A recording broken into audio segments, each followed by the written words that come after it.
नमस्कार दोस्तों। अभी हाल ही में एक बॉलीवुड मूवी आई है जिसका नाम है एनिमल। इस एनिमल मूवी ने बॉक्स ऑफिस कलेक्शन पर तबाही मचा रखी है। इस मूवी ने 10 दिन में 700 करोड़ रुपए कमा लिए हैं और साथ में इन्हें गदर 2 को भी पीछे कर दिया है। इस मूवी का पूरा सार ये है कि बाप बेटे को प्यार नहीं करता, बाप बेटे को टाइम नहीं देता, वहीं दूसरी तरफ बेटा बाप के प्यार में पूरी तरीके से पागल हो चुका है। संदीप रेड्डी वांगा इस मूवी में ये मानने को तैयार नहीं है कि जो रणबीर कपूर का जो रोल है वो एक साइको का रोल हो चुका है। नो डाउट ये मूवी काफ़ी ज़्यादा अच्छी है। इसमें जो एक्टर्स ने एक्टिंग करी है वो भी काफ़ी ज़्यादा अच्छी है, पर फिर भी क्यों इस मूवी को इतना ज़्यादा गालियाँ पड़ रही हैं, क्यों इस मूवी को एक बीमारी कहा जा रहा है। आज की वीडियो में हम बात करेंगे एनिमल मूवी के अगेंस्ट में लोगों द्वारा क्या तर्क दिए गए हैं और साथ में लोगों द्वारा उनका काउंटर अटैक किया गया है। तो आइए चर्चा करते हैं।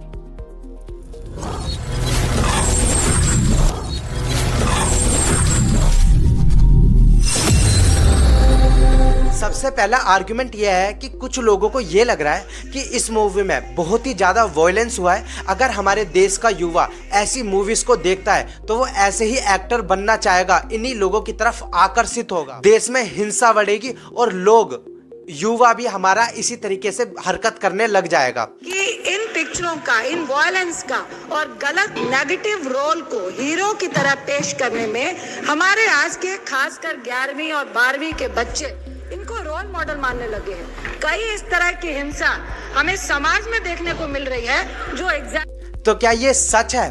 तो जवाब है कुछ हद तक हाँ, ये सच है, क्योंकि एक रिसर्च हुई थी जो कि इंडोनेशिया के बच्चों पर की गई थी। रिपोर्ट में यह आया सामने कि ऐसी मूवीज बच्चों पर नेगेटिव प्रभाव डालती है और बच्चों को अपनी तरफ आकर्षित करती है। ऐसी मूवी देखने के बाद बच्चों को कुछ गलत नहीं लगता, उन्हें ऐसा लगता है कि कोई किलर बेगुनाहों को मार रहा है तो वो कहीं ना कहीं सही कर रहा है, और ऐसे ही एक्टर से बच्चे प्रभावित होते हैं। तो जो लोगों को ये डर लगता है ना कि इस मूवी को देखकर लोग वायलेंस की तरफ आकर्षित होंगे, तो उनका ये डर बिल्कुल जायज है, जो कि मैंने आपको रिपोर्ट के आधार पर बताया है। अब दूसरा आर्गुमेंट ये है कि इस मूवी में बहुत ही ज्यादा एडल्ट और वाइल्ड सीन दिखाए गए हैं, जो कि शायद बॉलीवुड के लिए बहुत ही ज्यादा नॉर्मल है, पर लोगों का सिर्फ इस सीन को देखकर गुस्सा भड़का है। और साथ में ही दूसरा सीन है बॉबी देओल का, जिसमें उसने सच में लड़कियों के साथ दरिंदगी करी है मूवी में। दुख सबसे बड़ा यह है कि बॉबी देओल की जो ऐसी घटिया हरकत करने के बाद भी हमारे कुछ युवा वर्ग ऐसे ही बॉबी देओल से अट्रैक्ट हुए हैं।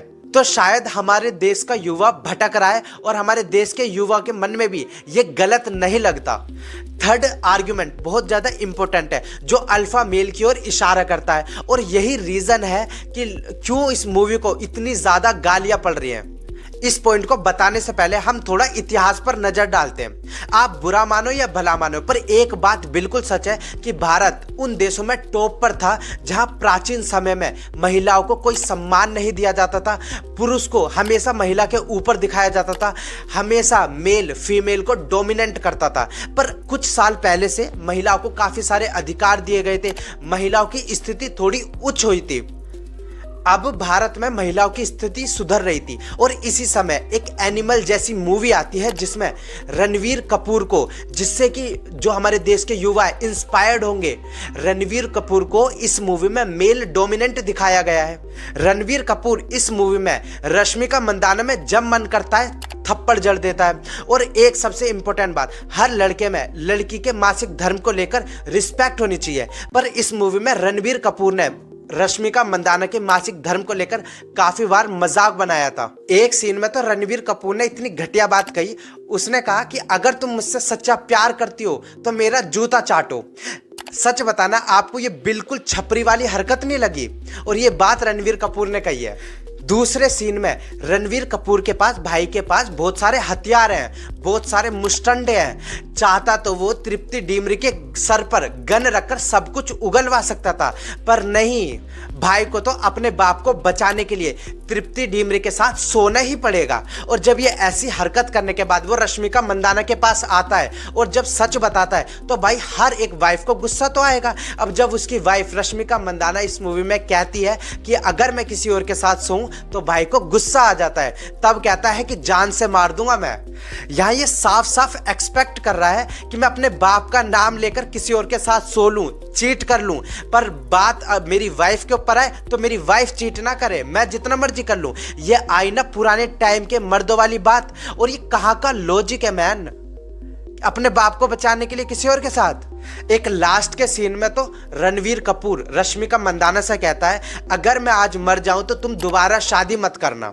ये पूरी बात इस मूवी में जो भी रणवीर कपूर बना, ये पूरी तरीके से पुराने टाइम का एक मैन है जो कि मेल डोमिनेंट था, इसलिए लोगों को प्रॉब्लम हुई थी इस मूवी से। ये सारे तर्क थे इस मूवी के अगेंस्ट में, पर इस मूवी ने इतना पैसा कमाया है तो बहुत सारे लोग इस मूवी के सपोर्टर में भी रहे होंगे।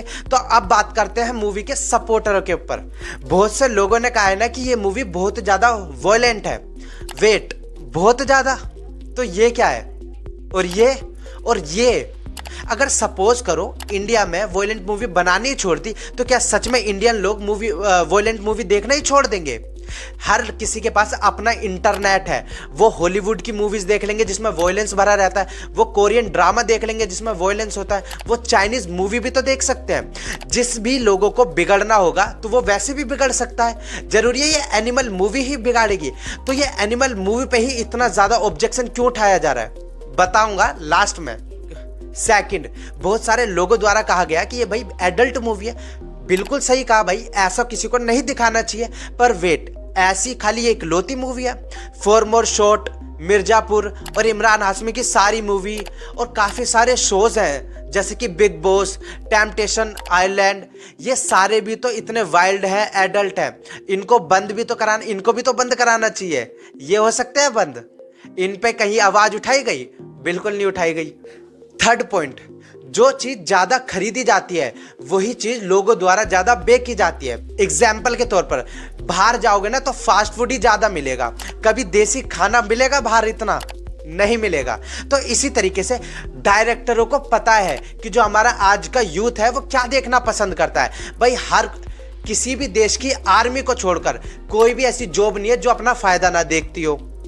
तो डायरेक्टर क्यों पीछे रहेंगे? डायरेक्टर भी अपना फायदा देखेंगे। उन्हें पता है हमारे देश का युवा क्या देखना पसंद करता है, इसलिए वो ऐसी मूवीज बनाते हैं और हमारे देश का युवा भी उन मूवी को भर भर के देखता है। अगर जो आपको बिलीव नहीं होता तो एनिमल के साथ तो भाई सैम बहादुर मूवी भी रिलीज हुई थी, उस मूवी को किसने देखा है? किसी ने नहीं देखा। तो ये है ना, डायरेक्टरों पर ब्लेम मत करो ना, मूवी बनाने वाले पे ब्लेम करो। पहले खुद की शक्ल देखो आईने में कि भाई हम उस मूवी को इतना ज्यादा देख रहे हैं, तभी तो डायरेक्टर ऐसी मूवीज बनाना पसंद कर रहे हैं। दूसरे लोगों पर ब्लेम करने से पहले 10 बार सोचो। देखो यहाँ मैं एक बात कहना चाहूंगा, लोगों द्वारा जो इस मूवी के सीन के ऊपर आवाज उठाई जा रही है वो कोई नया नहीं है। बॉलीवुड मूवीज के लिए वो नॉर्मल बात है। जो सबसे बड़ी बात है वो ये है कि इस मूवी में रणवीर कपूर एक साइको है। रणवीर कपूर एक मानसिक रूप से बीमार है जिसको संदीप रेड्डी वांगा मानने को बिल्कुल तैयार नहीं है। रणवीर कपूर का बाप के लिए प्यार वो भी साइकोनस है, रश्मिका मंदाना के लिए प्यार वो भी साइको वाला प्यार है, और जिस तरीके से वो बदला ले रहा है वो भी एक साइको का एग्जाम्पल है। पता है क्यों संदीप रेड्डी वांगा इस बात को नहीं मान रहे? आप इस बंदे को देखो, अब इन दोनों मूवी के लीड एक्टर्स को देखो। ये बंदा जो भी मूवी बनाता है उसमें लीड एक्टर साइको वाला होता है, एक साइको होता है बिल्कुल। मुझे ऐसा लगता है कि कहीं ना कहीं ये संदीप रेड्डी वांगा ये एक साइको बंदा है, और इसका एग्जाम्पल ये है कि इसने एक इंटरव्यू में कह रखा है कि जिस रिलेशनशिप में एक दूसरे को हम स्लैप नहीं कर सकते वो सच्चा प्यार नहीं है। When you are deeply in love, if you don't have the liberty of slapping each other, then I don't see anything there. अब यहाँ आप एक बात अच्छे से जानो, ये जो भी एक्टिंग जो भी हरकत करी गई है इस मूवी में ये सिर्फ और सिर्फ पैसा कमाने के लिए की गई है। संदीप रेड्डी वांगा जानते थे कि अगर इस तरीके से हम दिखाएंगे तो ये मूवी डिबेटेबल बनेगी, कंट्रोवर्सी स्टार्ट होगी, और जब लोगों में इसको लेके डिबेट देखेंगे तभी तो लोग मूवी देखने आएंगे। अभी 10 दिन हुए और इस मूवी ने 700 करोड़ रुपए कमा लिए। आगे देखो ये मूवी ब्लॉकबस्टर होने वाली है। चलिए अब नेक्स्ट वीडियो में मिलेंगे। अगर आपको ये वीडियो अच्छी लगे तो प्लीज इस वीडियो को लाइक कर देना, और ऐसी और वीडियो के लिए प्लीज मेरे चैनल को सब्सक्राइब कर लेना। Thank you so much.